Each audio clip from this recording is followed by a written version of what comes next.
What's going on, witches and wizards? My name is Zoe, this is Snitches with Witches, and this is everything that is going on this week in Wizards Unite. Rita was going to host this, but she picked up a potion in Nocturne Alley to fix the botched polyjuice potion she took about a year ago. Still hasn't worn off. The reaction to the not at all helpful potion has her indisposed. So I'm gonna be hosting again this week. She'll be here eventually. I don't know. Saturday, the 21st of September is Community Day. The theme for this month is going to be magical artifacts. That pink lock is what's going to be appearing more frequently on the map, specifically Hagrid's Umbrella, the Weasley Clock, the Mirror of Erised, and the Time Turner encounter. Also make sure on Saturday during the hours of Community Day only, go to Diagon Alley and grab your free bundle for Community Day. Whether or not you're playing, you're gonna want what's in there. All Extemulo potions will have an increased effect. We don't have an exact number on that modifier, but that will be increasing.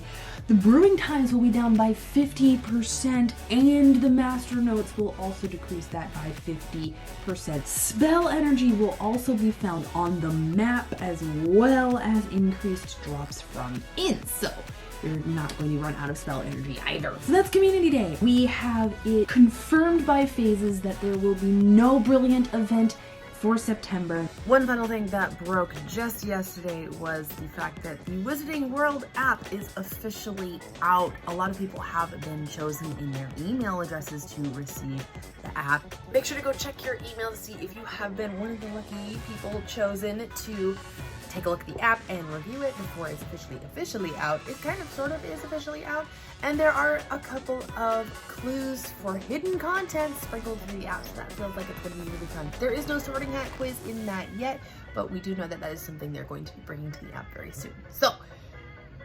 yay! The Wizarding World is finally actually going mobile. Good job, guys. You should have done it 3 years ago, but thanks for doing it now. We appreciate it. The official game guide for Harry Potter Wizards Unite is available. It is published by Scholastic, and the author is Stephen Stratton. So thank you very much, Stephen Stratton, for putting together the official game guide for Harry Potter Wizards Unite. On Amazon, it is $7.99 if you want to snag it, or you can get it at the list price in your local Target or wherever for $9.99. So there's a lot of encounters and things that are not yet in the game.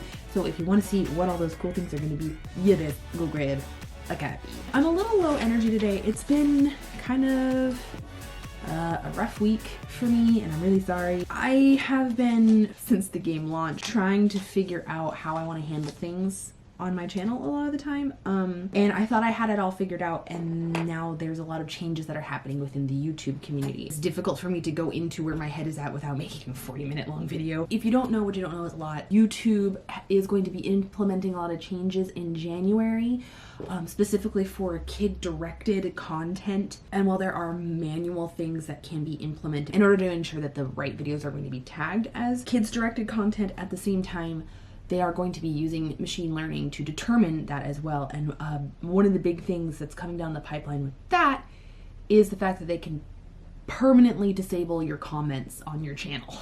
That is not a risk I'm willing to take, because I like talking to you. There are other things that go along with that. They're also going to be disabling targeted ads on content that has been labeled or has been flagged as kid-directed.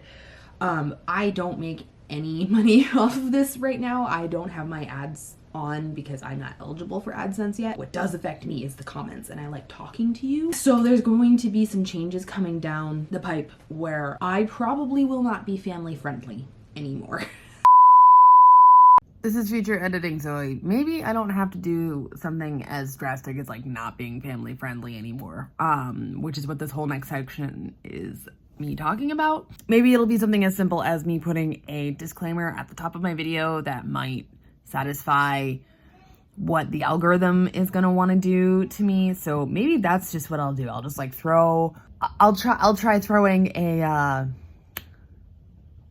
disclaimer or something like, this is not intended for children, at the top of my videos now. Maybe that's just what I need to do. And if that doesn't work, then we'll go the not family friendly route.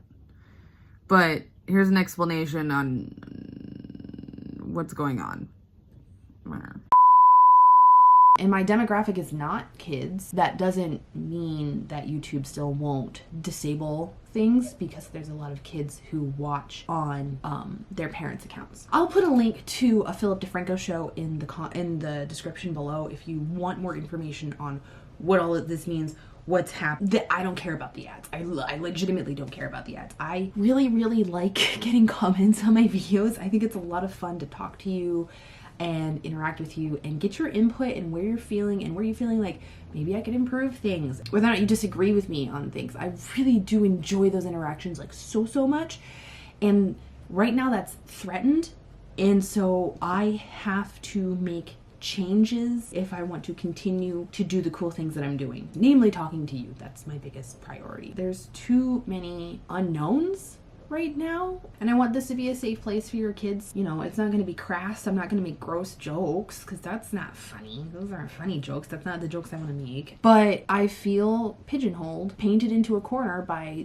all of these things that are happening on YouTube right now, and it's incredibly frustrating as a creator, because there's things I want to make and there's things I want to do, but I don't feel a need to expose people who might not be comfortable with it to certain words. I don't feel comfortable exposing my kids to it, so I wouldn't expect you to feel that way either, and I want this to be something that you could watch with your kids around and feel like that would be okay. But okay, I'm gonna stop rambling.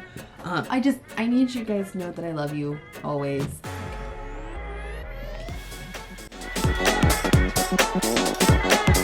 Thank you.